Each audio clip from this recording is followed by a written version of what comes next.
little bit about body composition last week. Today we're going to learn more about body composition, but how can we affect our body composition? And I'm glad that you asked. Here's the deal, folks. Remember, body composition is fat to lean tissue ratio, all right? Most of your lean tissue is in the form of muscle. You have voluntary and non-voluntary muscles. You also have weight that comes from your skeleton as well, so keep that in mind. But here's the deal. As Mr. Mitchell was talking about the last video, he's talking about when he was younger and trying to get a six-pack, and he had a little bit of fat covering his six-pack, and he couldn't see it. He worked hard, and he probably had a heck of a six-pack underneath there. But remember, the six-pack that you all have, some of you guys have an eight-pack, is either visible or covered by fat. There are two types of fat, subcutaneous and visceral fat. But if the fat is covering your abs, you will not see your six-pack. If you don't have fat covering your abs, you will see your six-pack. Simple as that. The other thing that you have to remember when visually looking at your body is if you don't drink enough water, well, your body is a phenomenal machine. If you don't drink enough water, you know what your body's going to do? Try to hold on to every ounce of water you get. If you drink a lot of water like you're supposed to, matter of fact, here's a good question. How many cups of water are you guys supposed to have? Hopefully you remember that. Now, if you drink the amount of water you're supposed to have in your daily diet, you will frequently evacuate the water through urination, but your body will not hold on to any water because your body says, we're getting plenty of water. Water's going to keep coming. We're not worried about the water. Get rid of the water. And so your body will take away some of the smoothness, some of the water that's stored underneath your skin, all right? Because you'll be fully hydrated. Now remember, water is the key, salt is the key too. But I digress. Getting back to the abs and the fat, if you burn the fat, you will see those abs. So there's two things that you can do to alter your body composition. You can burn fat, or you can build muscle. Of course, you can go the opposite way too, but that's not where we're trying to go. You could lose muscle and gain a lot more fat. In the wrong direction, you know what I mean? But saying that to say, how do we build fat? How do we build muscle? And how do we lose fat? Is what we want to learn. Losing fat is done through exercise and careful control of the diet. Guys, we just did a whole 6-week unit on nutrition. Here is the deal. We know by now protein is what builds our bodies. Carbohydrates and fat are energy for our body. So, if you're sitting around a lot, like maybe say in a pandemic, maybe sitting at a computer screen, watching videos regularly, sitting down talking to a computer screen for class, maybe not even walking anywhere but the kitchen or to the restroom, you don't need a lot of carbohydrates for fuel because your body does not have a high demand for burning carbohydrates. If you're still hiking and running and biking and very highly active right now, even during the pandemic, you'll probably have a little bit higher need for carbohydrates. So if you adjust your diet accordingly and you know that carbohydrates are fuel, if you don't have a big need for fuel, well, your body is going to save that fuel for later. It's like if you go to the gas station and your gas tank isn't empty. It's full. You put gas in, 50 bucks in the tank, you go and you put the hose in. Well, the gas station people don't want spills, so they're smart. They designed this mechanism to where when you pull it and it feels the pressure of the fuel that's already in there, it stops the hose from working. All right? If not, it would just spill out everywhere. Well, our body, instead of letting that fuel spill out, says, ooh, we've got fuel. It's more fuel. It's more fuel. What do we keep it, keep it, keep it. And how does it keep it? Through fat. So it's going to go into your body in the form of fat. Here's the deal. Every single human being is different genetically when it comes to storage of fat. Some people store fat right in their stomach. No matter what they eat, no matter how healthy it is, any fat that's stored stays in their stomach. That's where it comes first. Some people, it goes right to their hips and their keister. Some people, it goes right to their face. They might get a pudgier face first. All right? And if you keep going, it's going to go everywhere. But everyone is different. I might store fat directly in my stomach first, and then goes to my hips, and then goes to my face, and then to my keister. And Mr. Mitchell might store it in his, well, he stores it in his stomach first, but he might store stomach first, and then face second, and then keister third, and then everywhere else later. It's going to be different. But you're storing fat all over your body if you're storing the fuel. Here's the thing to also remember. If you're trying to get back into shape, which you guys are still growing, so you shouldn't have to worry too much about that, because you got to get into shape for the first time and keep the shape that you have. But one key thing to know is wherever you store the easiest, meaning for me, I store it in my lower stomach the easiest, is the last place it's going to come off. So you can get back in prime shape, face back to normal, boom, everything's good, good. That last little bit on the stomach is still going to be there, because that is where your body stores it first. All right, so first come, last to go when it comes to fat. Keep that in mind. Working out and all the areas we're going to teach you in these areas of fitness will help you burn fat, because we're utilizing the fuel that our body has. The other thing that you have to do is utilize those knowledge of nutrition in the kitchen, and be careful of what you put in your mouth. You don't want to starve yourself. You want to eat just the right amount. And you want to be fairly consistent. If you need 2,000 calories a day and you eat 2,000 calories 6, 7, 8 days in a row, well, you can go have a little bit more, 2,700 calories one day, and be okay. If you need 2,000, you're constantly eating 3, 4, 5,000 calories, you're going to gain weight. You're going to gain fat specifically. That's the key. So you want to control the diet and minimize the fat. You can do that through just about anything. It's all calories in, calories out. There are 1,000 great exercises. All exercise burns calories. Some is better than others. Sprinting is probably the most efficient one. But sprinting burns calories. Believe it or not, if I were to just stand here and walk across the kitchen just like this, or do that for 4 or 5 hours, I would burn a fair amount of calories just from standing up and fighting gravity. Now, not a whole lot of efficiency there, because 4 or 5 hours I might burn 100, 200 calories, versus if I sprint 10 sprints in a row, I'm probably going to burn 500, 600 calories in about 1/7 of the time. But burning calories is the key. Utilizing the fuel, the leftover fuel, the reserve fuel in your body is how you burn fat. Now, make sure we don't want to have any confusion about this. Some people like to starve themselves, not you guys necessarily, but in the world they like to starve themselves, so they think that's going to utilize all their body, that's how you get skinny. Here's the deal. If you starve yourself, you're going to be malnutrition, that's one.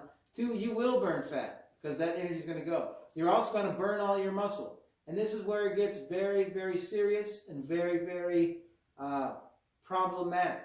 When I was at Pioneer, there was a young lady who we found out was starving herself and was not allowing herself to eat, or she would purge, meaning she would eat and then she would, when no one was looking, go and vomit the food up. And she wasn't getting enough calories. What happens then is your body then uses everything, lean tissue and fat, and then you're just skin and bone. And then it's problematic, because you got your bone and your skin hanging off your bone, and instead of it being tight because you got muscle in there and then everything's tight, it's loose, the skin's flapping, and they think, I'm still fat. No, you're not fat, you just have no muscle, no tone, no development. So therefore, you are what they call skinny fat. You have no development, you have no fat either. So you're just loose skin.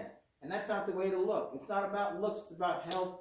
You got to make sure you eat the right amount of calories. And we talked about that in the nutrition unit. The second thing that you can do is build muscle. How do you build muscle? Well, we did a weightlifting unit. That's probably one of the better ways, but movement and exercise, simple as that. Every muscle has a function, whatever that function is. If you utilize that range of motion for that specific muscle with any resistance, you will begin to build muscle. Your body is basically full of muscles from head to toe, and there are a bunch of fibers that are to get together. So let's just say I use my bicep for example. Well, if I'm doing bicep curls or pull-ups, or chin-ups rather, or pull-ups, and my elbow joint is moving, I mean my bicep is working, well, it's going to be pretty easy for a little bit, and then get it harder and harder, and pretty soon, oh my, I can't do it anymore. But when you keep pushing and exercise, what's happening is the fibers of your muscle are tearing microscopically. And then when you do the most important thing that's neglected also for you guys for health, when you sleep and your body recovers, it takes the nutrients in your diet and it heals it back together. And then next time you work out, same thing, microscopic tears. And then it heals back together. Next thing you know, after 6-7 months of working out, so tearing going back together, tearing going back together, tearing going back together, next thing you know, your muscles are that long instead of that long. So your muscle's going to get bigger. That's the way it works. You can utilize all the weight room activities. We did bicep curls or chin-ups and pull-ups for biceps, tricep extensions or push-ups or bench press for triceps, chest. You can do flies. You can do bench press, any of those things for your chest. For your legs, squats is a great one. It's probably the best one for you. Incorporates all the muscles, your quadriceps, your hamstrings, your gluteus maximus. All that stuff is good. Planks, sit-ups, twist for your core, for your abs, your obliques, and your erector spinae is your core. You can do extensions for your erector spinae. All those things work. But some of the stuff you can do if you're not heavily into working out, or that's not your thing, just hike, move, walk. Now here's the deal. If you walk down the street, you're working out. All right? The harder you walk, the more better of a workout you're getting, but you're walking down the street. Now if you go to, say, Quicksilver or One Tree Hill or any of these parks with a little hill to it, well, you're still walking, except for instead of walking straight, you're walking upwards now. And now guess what? You got resistance because you're walking against gravity and you're walking at a slope. So that's why it's harder. And you best believe when you're doing that, your legs and your body is working hard to combat that. And you will build muscle accordingly. Additionally, you must switch up your workouts from time to time. The body is a master at adapting to scenarios. So if you do the same thing over and over again, you will build muscle, but your body will eventually say, oh, we're doing this again. I know how to best efficient for that. And then your body will start to benefit accordingly by recruiting things to make it the easiest possible. So you got to switch it up from time to time. That's why even bodybuilders, athletes, they always switch the routine up. Sometimes every other month. Sometimes, depending on where they are in their stage, they might do a workout routine for 3 weeks and then switch it up. But usually about a month and a half to 2 months, you do that and you mix it up, and that's the way you can shock the body into growing and continuing to grow. Because it always constantly has to adapt. And we want to say about our body composition that it's always going to be a battle for you. And here's the thing. When you're older, and we're trying to train you for life, not just for right now, when you're older, you're going to have a job. Now, the statistics show that it probably is going to be a job where you're sedentary, sitting down at a desk, whether that's computer engineering, or whether that's, even if you're a doctor and you're sitting here talking to a patient, hey, how's it going? Whatever it may be, there are a lot of sedentary jobs. You may be one of the lucky ones that gets to work out in nature or gets to move around a lot, but the more you sit, the more you have to be mindful of getting that exercise in because your body's not being utilized. I'll tell you what, right now we're all seeing a piece of it because you guys are sitting down looking at the screen, but for us, it's really important. You guys got P1 period a day. We have P5 periods a day. And I would think, and you guys can chime in on this, I don't, speaking for myself, I think realistically, and this is honestly speaking, in the last 5 months, I think I've sat down more in the last 5 months than I probably have in the last 15 years. Agreed. So that's me sitting down and looking at the computer screen. Normally I'm up walking around, talking with you guys, running. I might even jump in the drills. We're doing all this stuff. I'm sitting down. How about you guys? Absolutely. Hey, we're right on that one. Jinx! Yeah, I think I probably sat the same ratio as Mr. Shoemake. I don't remember sitting as much in my whole life. One thing that I try to do is I try to get up and at least walk around, or I'll get up and do some air squat jumps, something of that nature, something to get you up and get you moving. Otherwise, my back gets sore. I like to work out when you guys are working out. I turn my camera off sometimes I leave it on, but either way, I'm usually stretching and doing all kinds of exercises just like you are. I mean, I can't sit in a chair for, 5 hours a day? It would drive me crazy. Mr. Shoemake, remember that question we've asked our students, other than PE, what % of the day are you sitting? Yeah, is that still the same for you guys? I know I asked my class. I'm not sure if Mr. Mitchell has his class. I missed the morning. Here we guys did. And right now, has it changed? It's a good question. Right now, do us a favor. Type in the chat box how long or what percentage of the day do you think that you are sitting, including all your classes and then afterwards. I got a feeling some of you guys, school's over. You don't get up and run outside and go jump on the bike. You close the app and you go to YouTube. And you go to Minecraft or whatever you do, and you're still sitting in the same chair and you haven't moved. And you probably don't move until mom says, hey, dinner time. So what percentage do you guys move, do you think you're sitting down throughout the day? It's definitely a lot more, guaranteed, than it was when you were at school. But what percentage do you think you guys are sitting down throughout the day? Now, building muscle, all right? Burning fat, those are the keys. Also have to have the minerals, calcium, etc., to make sure your bones are strong. When you are working out, the resistance of your weight is going to cause your bones to be strong. Right now, you probably don't even think about it. You probably don't even think about breaking bones because some of you haven't. Some of you might have. But I didn't think about breaking bones until I broke my fractured my first bone, my wrist, playing football. And here's the deal. I was always pretty healthy. I like to drink a lot of milk, got a lot of calcium, but your bones can only take so much. It's important. It's highly important now, but it's going to become more important. I'll let them speak on it, especially Mr. Mitchell. When you become advanced in life, not to say he's old, but when you get older and older, especially if you're 80 or 90 years old, if your bones are not strong, that often leads to the demise of a person. All right, just the reality of it. Most old people, if they break a hip, all right, that tends to be the end of their movement, and that's where their body and their life starts to decay. You can strengthen your bones by working out, and that will prevent a simple fall from getting up and saying, ooh, hurt my knee a little bit, all right, let's go. Versus you fell, oh my gosh, your bones broke in 4 spots, and now you're in a hospital bed for 6 months and deteriorated. So it's a very important thing. Mr. Mitchell, any input on that? Well, if you're talking about body comp and your body and bones and I guess if you're thinking about what your body is all about, for me growing up, sadly, I had accident after accident after accident all through high school and college and even as a kid in middle school. He was a daredevil. I've broken this arm 5 times. Woo! 5 times. The wrist 3 times, the elbow twice. I have broken my kneecap. In high school football, I had my meniscus completely taken out, torn and taken out.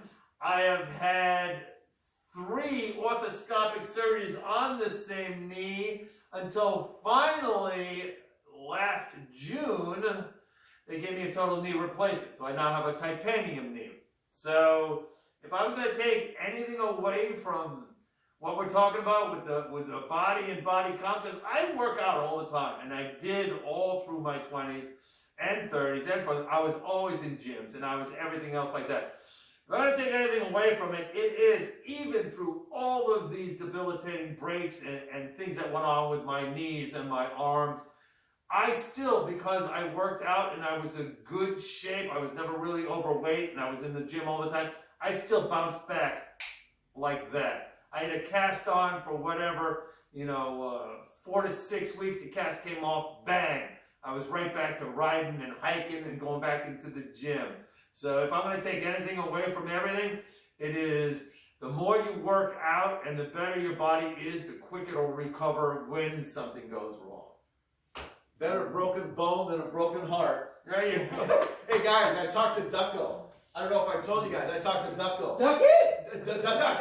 Ducko. He said he was in last video. Oh, yeah? He said he was in last video, and he said he'd like to hang out with us this video. So keep your eyes open. Keep your eyes open. Where's Ducko? There's Ducko. So what about you and your body, Mr. Mortimer? You got a good story? Well, talking about body composition, muscle to fat ratio, it was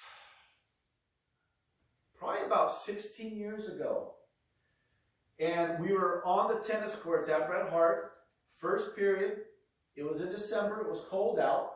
And my class was playing, just with my class, outdoor war ball. Don't you guys miss war ball? Oh. You guys are lucky you're not face-to-face, because if my class was going against your classes, we'd rip your heads off. Well, figuratively speaking. But every once in a while, my class loses. But we show up and we compete. But we were playing war ball outside of the tennis courts. And I was playing in the game. So you know how at the whistle you go after the balls in the middle to begin each war ball game? Well, I blew the whistle. And I was like this, and I took off. And I was not stretched out at all. And my hamstring muscle, you got 3 of them back there, all I felt was a lot of warmth behind my knee. Ooh. I just went boom, and I felt something pop. I felt back there, it was really warm. And I was thinking, trying to deal with the pain. But there is a difference between pain and injury. This was an injury. And about 15 minutes later, I looked behind my knee, it was black and blue. Oh, baby. That night, I went home, could barely walk, and I thought, you know what, I just pulled a muscle, and I went to sleep. And when I went to sleep, I woke up with the worst cramp I've ever had in my hamstring. So I actually went to the emergency room, and they set me up with an appointment, and the doctor said, basically, what you have done is you tore your muscle off the bone. You tore your muscle off the bone. That hurts, folks. It hurts. And he explained it to me. It's like blinds. You pull the string to a blind, the blind goes, mm-hmm. He said, that's what you did to your muscle. He said, there's 2 options. 1, you can have surgery, reattach it. Or 2, you can leave it alone and just let the muscle atrophy, just die. And I said, well, what will that look like? He said, well, you'll have a little gap in your hamstring area. So if I flex my hamstring back here, there's a gap because there's 2 muscles. The middle muscle is the one I tore. And so there's a little gap in my hamstring. I'm still fully functionable, but that leg is not as strong as my other leg. So that is a story about body composition that I'm happy I can share with you. I just remember that was painful. That was an injury. I needed medical attention. If it was just a little bit of a pain, I would have got through it. So there's a difference between pain and injury. Mr. Shoemaker, how about you? Thinking about body composition. Well, if I think about body composition, the injuries that I sustained, my body composition's always been pretty. When I was young, I was a little lightning bolt. I was muscular and trim and fast, but I was more like I had a hard time sitting down. I had a lot of energy, And so, like Mr. Mitchell, I too fractured my wrist playing football. And they said 5 to 6 weeks for it to heal. Mr. Shoemaker doesn't like to sit down. So they put the cast/splint on, or the soft cast on there. And, first 2 weeks I'm sitting down doing what I'm supposed to do. 2.5 weeks in, I got a guy across the street, and then a couple friends. Hey, let's go outside and play hide and seek. Let's do it. I'm running around. And darn if I didn't fall and hit my wrist again. Send a shooting pain in my thing. What? All right, hold on a second. Yeah. All right, let's go. Play it again. And I must have thrown that thing about 6 or 7 times. Same thing. You fall, put your hands down to stop it. And okay, shouldn't have done that. But it took probably more like 2 months 3 months. It took an extra 3 or 4 weeks, maybe more, to heal. But that was the only bones I've broken. I fractured my wrist and I fractured my foot when I was at work. Something fell on my foot. When I was in college, I worked at the airport. Something fell on my foot. But the reality is such. I think I'm fortunate from playing sports and all that stuff, having the muscular tension to build and strengthen the bones. I haven't had too many broken bones, but I tell you what, when it comes to injury, I've been fairly fortunate, but pain from just moving in the weight room, I tell you, probably the worst pain that I've ever felt. Believe it or not, is your first day doing a high amount or heavy squats. When you go to sleep at night, you wake up in the middle of the night, and you can't even roll over. You gotta like lift your butt up and then turn it, and hopefully that's how you roll over. And then, it's painful. But, you know, that's the difference between are you hurt or are you injured? If you're hurt, that means that you got a little pain, and pain is part of the course. It's part of the course for working out, right? That's the way it works. If you're injured, you need to stop what you're doing immediately and seek medical help. We want to make sure you understand that distinction. Sports Factor, what do you got going? All right, one more golf, okay?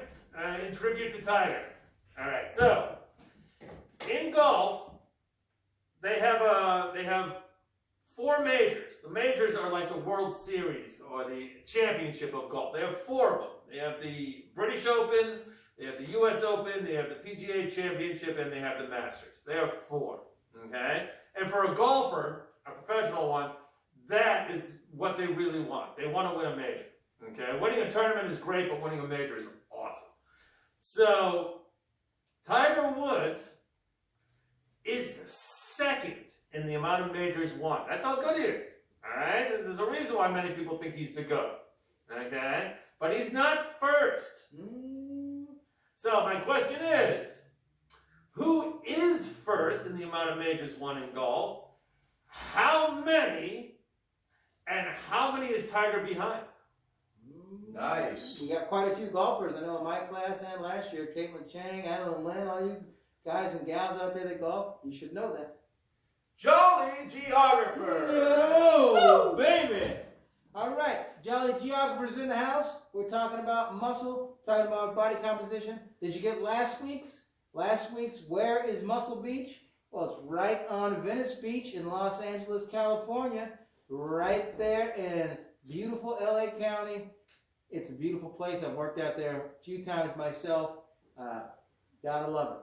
But the question I have for you, in the world of bodybuilding, I think unquestionably the man with the best reputation is a man named Arnold Schwarzenegger. There are 3 major events, Mr. Olympia, Mr. Universe, and Arnold has the Arnold Classic for bodybuilding. Now, the question is, Arnold, the man, the myth, the legend, has this Arnold Classic every year for Mr. Olympia and Mr. Universe competitors. Where in America is the Arnold Classic? And all of the big weekend, that's where all the powerlifters, all the bodybuilders come together, where is this yearly festival held? Good question. Hey guys, there was a heart, and the heart stole the love of this cop. And the heart ran away with the cop's love. Well, the cop went after the heart, and the cop finally caught the heart and said to the heart, "Freeze! This is a cardiac arrest!" Oh, no. Oh, no. Oh, this is quality stuff. Quality stuff. Remember, guys, last video, the principle I shared with you was work the heart, train the brain to deal with pain. Well, I want you to look at that word pain. P-A-I-N. Let's make it an acrostic. All right? P-A-I-N. Purposefully allow it now. Purposefully allow it, pain, now. Now, we're all grown men here. All right? So we've all been through pain in every area. In every area. Some areas the pain was this thick, other areas was a little thinner, but we've all three been through pain. Matter of fact, a lot of you have been through pain, and some of you might be going through pain now, relationally, emotionally, psychologically, any other area you can think of. So I want you to realize that there's a purpose to pain. Don't waste pain. Now, if you can get out of the painful situation, do it. Do it. I do. If I have a headache, I like to take a couple aspirin. Thankfully, I don't get headaches very often. Well, being around these two guys sometimes. But if you can get out of the pain, get out of the pain. But remember, purposefully allow it pain now. Purposely allow it now. So, don't waste your pain. Here's another thing with pain. You might be going through a painful situation and experiencing that and coming out of that pain, and then meet someone else who's in the same situation. And what you can do is you look at them and say, hey, I know you're struggling. I've been through that. And you can make it through this. And you can encourage them. Has that ever happened with you guys? Yeah. Oh, yeah. That's the way it works, guys. Don't waste your pain. Purposely allow pain. Purposely allow it now. So, work the heart, but train the brain to deal with pain. It's like being on a train. Work the heart, train the brain to deal with pain. Work the heart, train the brain to deal with pain. Work the heart, train the brain to deal with pain.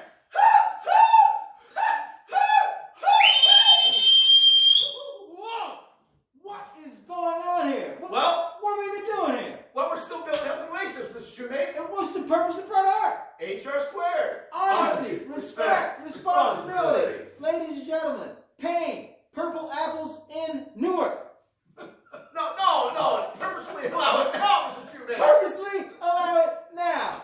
And push yourself through the pain. Try to be a little bit better today than you were yesterday. And keep on pushing. Push on 3. 1, 2,